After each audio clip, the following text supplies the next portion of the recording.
continuous improvement idea was to organize the bins by size, and we put all the overstock on the bottom, and it's much easier. This is how it looked before, and this is how it's looking now.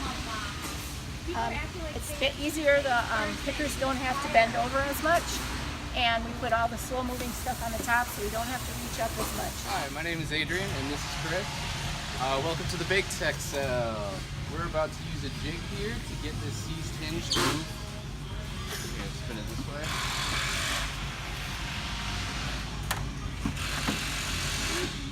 Alright. There we go.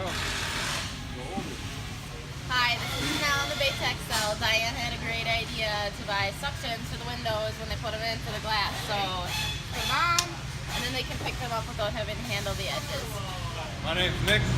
My 2-second lean idea, we added another bar to the paint rack to increase the spraying capacity in the paint booth.